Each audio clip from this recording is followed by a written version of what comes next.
let's be honest, for most of their history, video game adaptations were, well,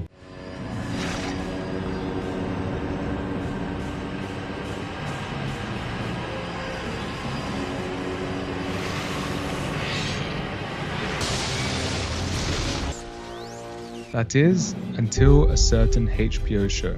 The breakout critical and commercial success of The Last of Us completely changed the game, drastically altering the perception of the mainstream and fans towards adaptations. They were no longer seen as just a cheap way to monetize fan service, but as a goldmine for award-winning narrative concepts, characters and settings just waiting to be dug out. And to the relief of fans all across the world who live in a state of perpetual anxiety whenever Todd Howard is called upon to lie about something. All of this just works. Sorry, endorse a project. The first live-action adaptation of the legendary Fallout series only bolstered the case that we are now truly in a golden age of the video game adaptation. The Amazon production, brought to life by the acclaimed showrunner of Westworld, managed to skillfully weave together the past and present of Fallout into a narrative that conveyed all that which we enjoy about the games, from its quirky sense of humor, unique futuristic 1950s aesthetic, to anti-corporate messaging, and of course the feeling of the iconic wasteland itself, resonating with both mainstream critics who have most likely never touched a Fallout game in their life as much as lifelong fans. But in my mind, the show represents something far greater and momentous than simply another successful big budget adaptation. The first successful adaptation of a pure video game. You see why The Last of Us has all the hallmarks of a great gaming experience: pretty good gameplay, solid graphics, and an entrancing narrative. Its real strength, what made it stand out from the post-apocalypse crowd upon release and still hold up to this day, is its rock-solid writing. Mention The Last of Us and the gut-wrenching journey of Joel, Ellie, and the cast of compelling characters and stories that dot their gripping journey immediately comes to mind. So in retrospect, it makes sense that its narrative slots so perfectly into the television format. But the Fallout universe is a completely different kettle of fish. Role-playing, not narrative, is the heart of the Fallout experience. Now, I'm not saying there aren't great stories and characters contained within, but how one chooses to interact with the world is up to the player, not predetermined like in The Last of Us. One person may spend hours and hours going through terminals, another junk raiding, and another pure degeneracy. And so what ties together the Fallout experience isn't the play, but the iconic playground we all enter to chart our personal journey, the wasteland. Every player, no matter what path they take,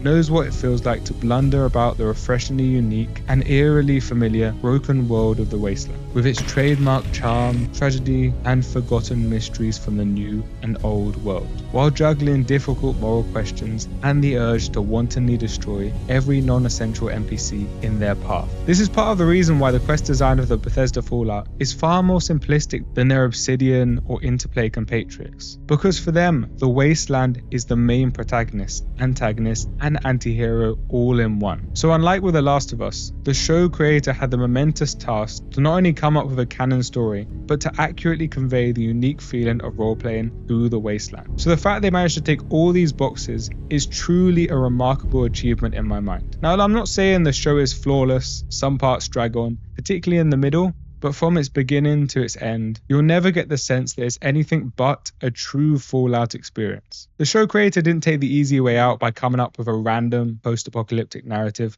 and slapping the Fallout name tag on it. War never changes.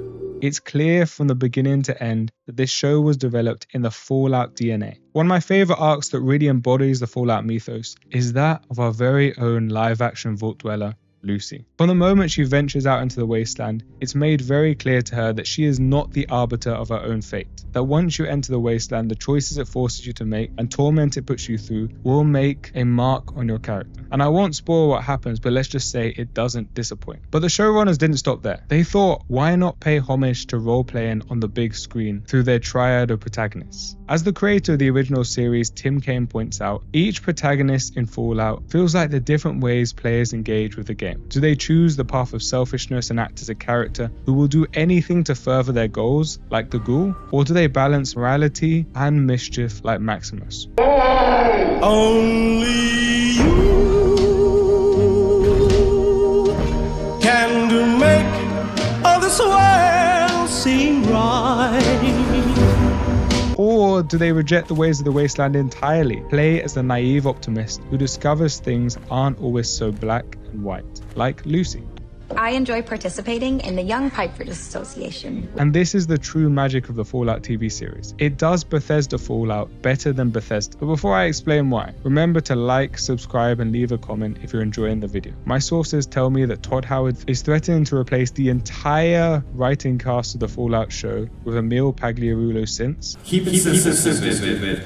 If my video doesn't reach at least 1,000 likes. Anyway, back to the video. I said the show does Bethesda Fallout better and not just Fallout because every pore of its narrative seeps with the distinctive Bethesda formula. The events of the series perfectly follow the Bethesda script, but thankfully without the penmanship of Emil Pagliarulo. The narrative begins in a vault, with a vault dweller venturing out of their safe haven to find a missing family member. And the wasteland of the TV show completely reverses the Obsidian Interplay imprint in favor of a distinctly Bethesda approach to the wasteland. The original Fallout was all about new civilizations coming to grips with the task of building a new society as the old world slowly melts away due to its inability to come to grips with the new reality of the wasteland. We saw this with the virtual destruction of the Enclave in Fallout 2 and the retreat of the Brotherhood in the face of the emergent NTR, and in the game that I believe represents the epitome of this model, Fallout New Vegas. By the start date of 2081, the presence of the old world in the Mojave is slowly melting away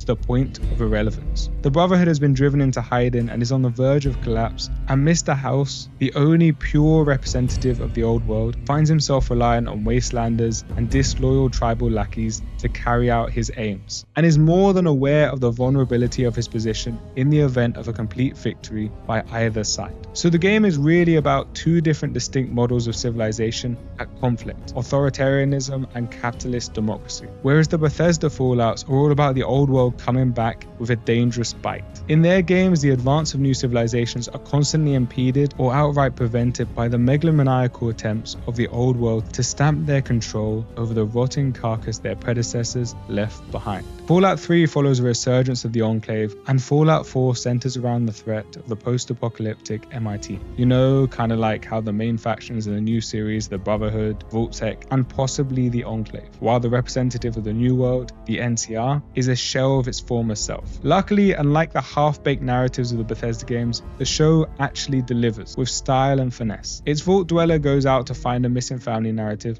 is filled with far more twists, turns, and nuance than Fallout 3 and 4 combined, and its take on the pre-war world executes Todd Howard's vision for the opening of Fallout 3 so much better than his team that it almost makes me hope for a synthetic replacement of the whole team. Like, subscribe, and leave a comment if you enjoyed the video. If you didn't, no refunds on your time.